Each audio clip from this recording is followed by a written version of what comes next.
मेरे देश भारत में हिंदियों को न जाने से कौन सा बुखार चढ़ गया है। बांग्लादेश में देखो, हमारी हिंदू माता बहनाओं पर कितने अत्याचार जुल्म ढाए जा रहे हैं। उनके शरीरों का शोषण किया जा रहा है। पुरुषों को मार मार करके आग लगाई जा रही है। उनके घर मकानों को ध्वस्त किया जा रहा है। लेकिन जे हमारे हिंदू लोग हैं, कुछ राजनीति के माध्यम से अपने आप को सनातनी नहीं कहते। ये क्या दूसरे बाप की संतान है? अपने पिता को पिता नहीं कहते। राहुल गांधी है, ये मुसलमान है। इसका बाबा कौन था? फिरोज गांधी। और फिर भी आपको शर्म नहीं आती, मुसलमान का साथ देते हो।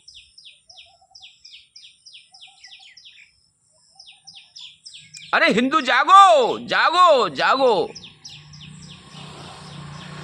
आप अब भी नहीं जागोगे तो एक दिन आपके सामने वो आएगा कि आपको घर से निकलना भी दूभर हो जाएगा। आपकी बहन बेटियां असुरक्षित रहेंगी। शरेआम बलात्कार होंगे, आगजनी होगी, मर्डर होंगे। जब तक सनातन धर्म की रक्षा के लिए आप आगे बढ़कर के नहीं आओगे, इसके लिए कदम नहीं बढ़ाओगे, अपने आप में एकता का प्रदर्शन नहीं करोगे, आप जातिवाद को छोड़ करके सभी भाइयों को कलेजे से कलेजा लगा करके मिल करके चलिए, तो आपकी विजय अवश्य होगी। जो विधर्मी लोग हैं वो आपको कभी खुश देखना नहीं चाहते, आपकी उन्नति को कभी देखना नहीं चाहते। आपको चाहते हैं कि आप भी भ्रष्ट हो जाएं, कुमार की ओर चले जाएं। कुछ लोग तो पौआओं पर बिकने वाले होते हैं, जिन्हें एक पैक मिल गया, उन्होंने ही अपने सनातन का दुष्प्रचार शुरू कर दिया। किसी को धन का लालच मिल गया, किसी को प्रॉपर्टी की आवश्यकता है, और किसी मुस्लिम लीग के लोग की वहां सहायता मिले तो उसकी सहायता लेने के लिए अपने सनातन धर्म का कुप्रचार करते हैं। अरे मेरे प्रिय बंधुओं, इस सनातन धर्म में चलने के लिए, इसकी रक्षा के लिए हमें श्री रामचरितमानस का सहारा लेना चाहिए। रामचरितमानस हमारा एक ऐसा ग्रंथ है जो कि हमें सब कुछ मर्यादा में रहने के लिए सिखाता है।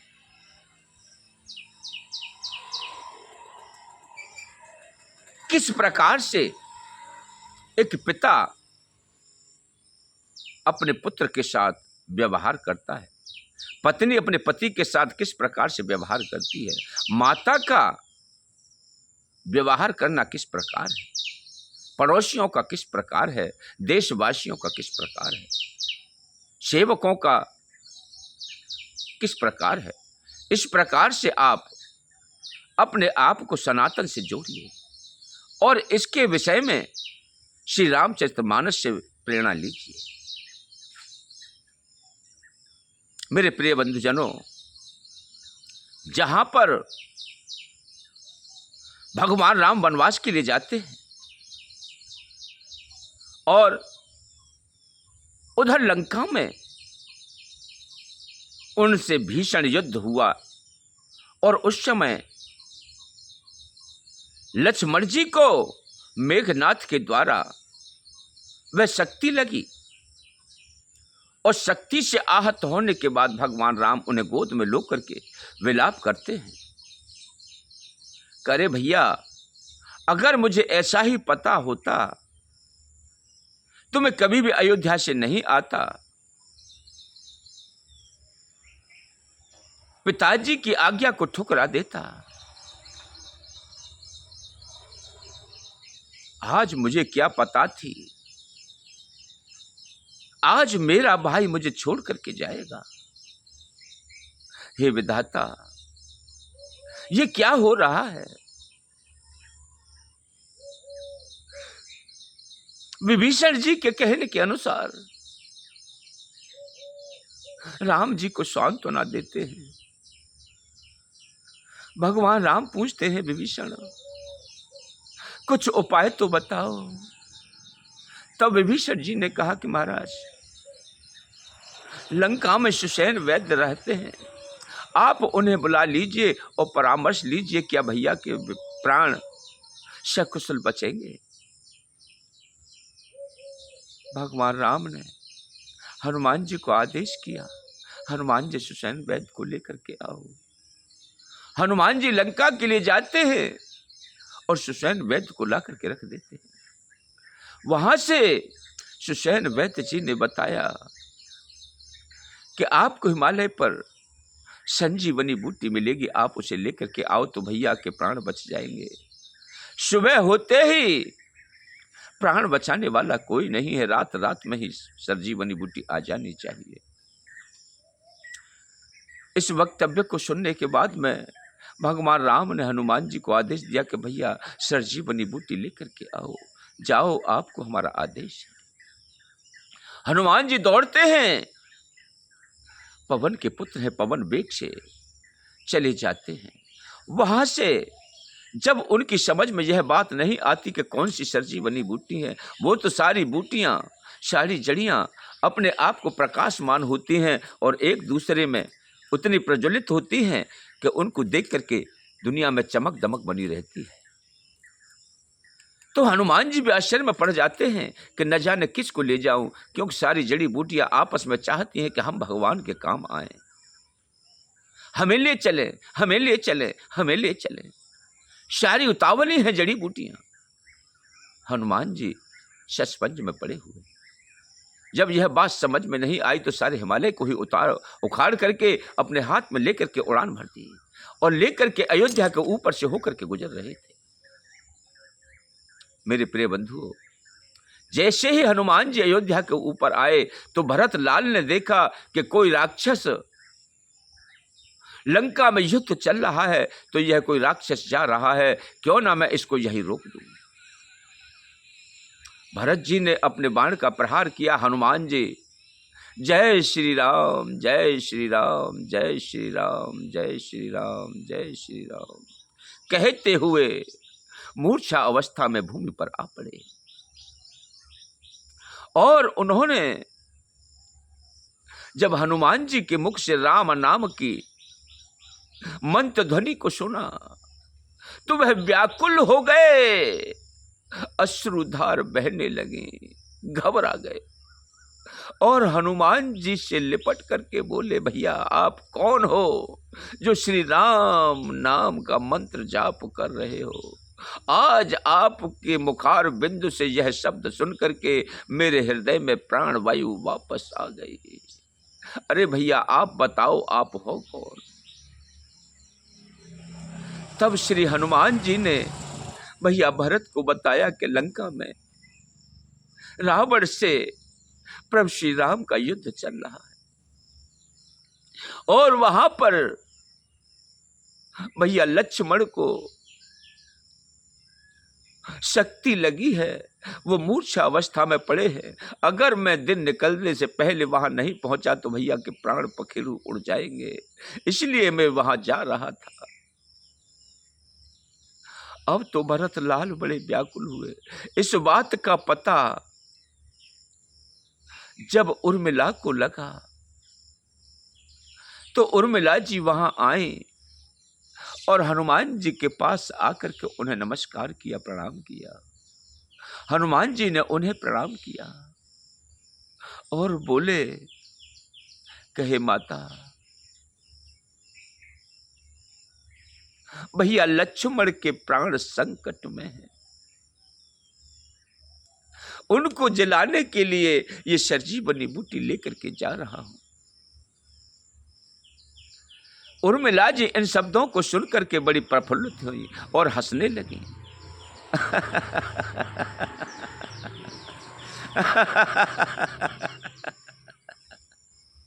अरे हनुमान जी, आप कितने भोले हो, कितने सरल हो, आप ऐसी बातें कर रहे हो जो कि आपको करनी नहीं चाहिए। आप तो स्वयं बुद्धिमान हो। माते, मैं समझ नहीं पाया आप इतनी प्रसन्न चित्त क्यों हुई। आप बताएं मुझे, मैं इस आप के रहस्य को जानना चाहता हूं। हे मां, मुझे बतलाओ। तब उर्मिला ने कहा, हनुमान जी, लक्ष्मण जी को क्या मारना साधारण सा काम है।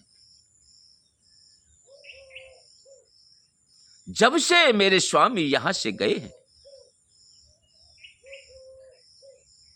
मेरे पूजा स्थल में ज्योति जल रही है और स्वामी मेरे वचन देकर के गए हैं कि मैं लौट करके आऊंगा। जब तक मेरी ज्योति उनके हृदय में जल रही है, जब से मेरे स्वामी यहां से गए हैं, उस दिन से मैंने भी अपनी आंखों में पलक नहीं लगाए और मेरे स्वामी तो वहां प्रभु की सेवा में है। क्या उनके पास मृत्यु झांक सकती है? कदापि नहीं। अच्छा, एक बात बताओ, जिस घर में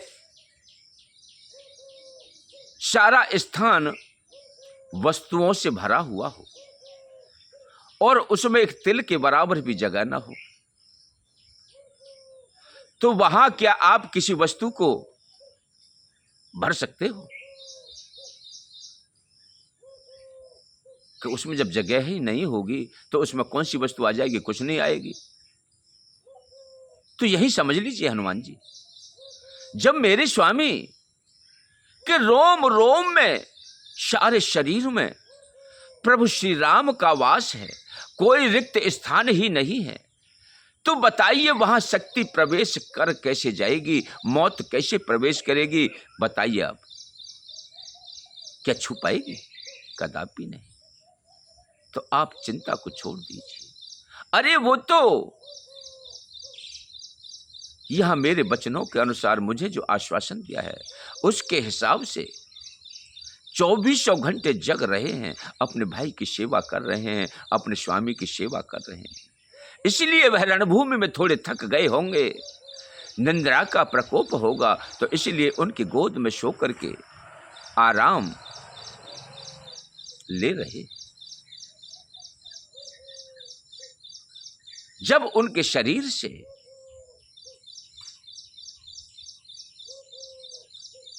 वह सुस्ती निकल जाएगी, तो तुरंत ही प्रभु श्री राम के चरण कमलों में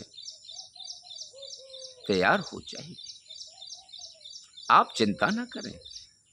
अरे जब स्वामी मेरे हैं, जब मुझे चिंता नहीं, तो आपको इस प्रकार की क्यों चिंता करनी चाहिए?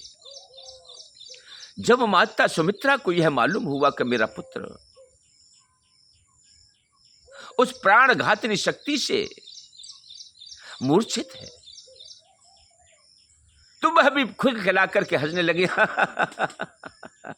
अरे वाह, मेरे पुत्र को ऐसा समय मिला, मैं धन्य मां हूं। अब हनुमान जी ने फिर अपने विवेक को वहीं जोड़ा और कहने लगे कि मां, आप भी इस प्रकार से खुश हैं कि आपका पुत्र मृत्यु से जूझ रहा है और आप खुश हैं? कि हाँ हनुमान जी। ऐसा क्यों मां? अरे मैं तो ये चाहती हूं कि अभी मैंने भगवान प्रभु श्री राम के चरण कमलों में अपना एक ही बेटा अर्पण किया है। अगर वह उनकी सेवा में चला भी जाए तो मेरी कोख धन्य हो जाएगी, मैं धन्य भागिनी हो जाऊं। अरे वह तो एक पुत्र है, अगर मुझे लाखों पुत्र भी जनने पड़े प्रभु श्री राम की सेवा के लिए, तो भी मैं अपने लाखों पुत्रों को समर्पित कर दूंगी। अरे वो तो एक है, अरे मेरे पास दूसरा तो है, जो प्रभु श्री राम के कार्य में काम आया। हनुमान जी अपने आप को रोक नहीं सके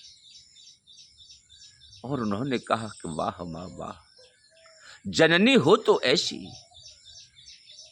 पत्नी हो तो ऐसी, और भाई हो तो ऐसे। अब भरतलाल ने कहा कि हनुमान जी आपको विलंब हो रहा है, आइए आपको मैं जल्दी, क्योंकि आप शरीर से घायल हो गए हो, मैं आपको तुरंत अपनी शक्ति के द्वारा वहां पर भेजे देता हूं। कि भेजिए प्रभु। तब भरतलाल ने भगवान श्री राम का आवाहन किया कि जय श्री राम, जय श्री राम, जय श्री राम। तो हनुमान जी बोल पड़े कि प्रभु आप कर क्या रहे हो?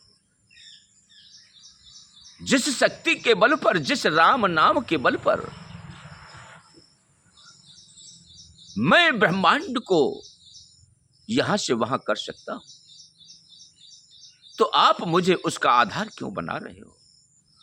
अरे वह तो मेरी परम शक्ति है, मेरा तो जीवन का आधार ही राम है, मेरा शरीर ही राम है, मेरी प्राण वायु ही राम है, मेरा सब कुछ राम है। तो मैं उनके उस नाम से तो स्वयं ही चला जाऊंगा। आप निश्चिंत होकर के प्रभु श्री राम की इस अयोध्या नगरी को स्वतंत्र रखिएगा और मुझे आज्ञा दीजिए, जिससे कि मैं प्रभु श्री राम के कार्य में जल्दी से जल्दी सहायक बन सकूं।